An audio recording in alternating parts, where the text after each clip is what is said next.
just escape for a moment, trying everything to make me heal. You and I thought we had a deal. If I have you, I'm not lonely. But if you wanna go sometime, if you wanna leave this town.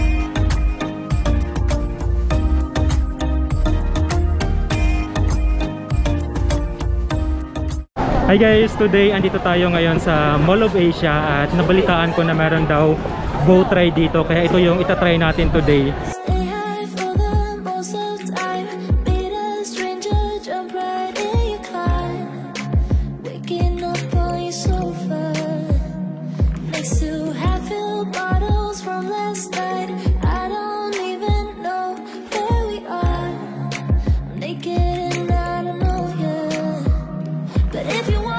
Sometime, if you wanna leave this town, baby, I'm lost, I'm fading now. Baby, I'm lost, I'm fading now. Tell me if you wanna go sometime. Yeah, we could be alone tonight. Baby, I'm lost, I'm fading now. Baby, I'm lost, I'm fading. Dito na din tayo magbabayad ng entrance fee, which is 180 pesos. At ngayon naman is konti lang yung tao na pipila dito sa boat ride, pero sobrang dami ng tao dito sa seaside kasi Easter Sunday ngayon, so expect na talaga natin na sobrang dami ng tao.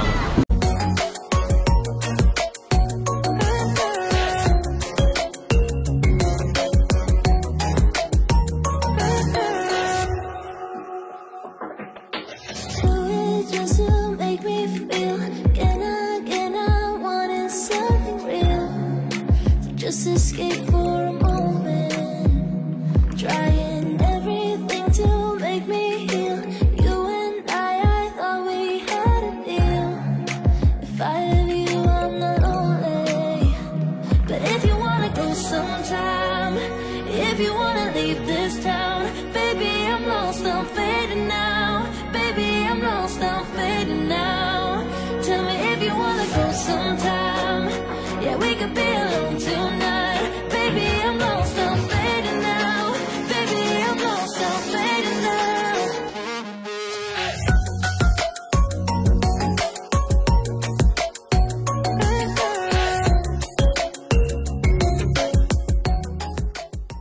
Pumila na din kami dito at kanina pa din kami bumili ng ticket. Medyo gusto kasi namin na medyo madilim para makita yung mga lights. Ayan, pero pagdating pala ng hapon dito guys, sobrang dami nang sumasakay dito. Gusto nila ng talaga nung mga lights.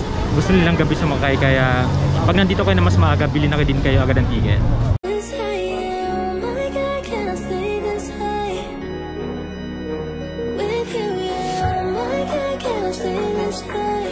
Ayun guys, so sasakay na tayo. Today naman ay yung oras natin ngayon is 6:10.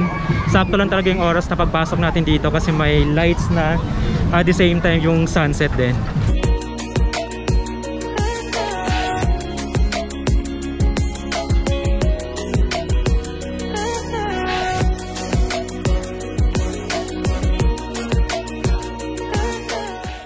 Ngayon nakasakay na kami dito at sakto yung upuan namin, nasa harap kami ngayon. Ayan, so kitang-kita natin yung harap mamaya pag paalis na tayo.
Ayan, natapos din kami at sobrang bilis ng 20 minutes. So, diretso muna tayo para sa safety natin. So, natapos din kami guys at ano lang, sobrang saya na experience. Try nyo din guys, 180 pesos lang yung entrance fee nila at yung below 1 year old pala is free lang. Pwede yung pets, pwede yung food. Ayan, at ano pa ba? Yung ibang details lalagay ko lang sa description box. At baka meron pa kayong mga suggestions guys, comment nyo na rin para mapuntahan natin. So don't forget to subscribe, click the notification bell para ma-update kayo every time na mag-upload ako ng bagong video. Thank you guys for watching and see you on the next vlog. Bye! Black Corvette.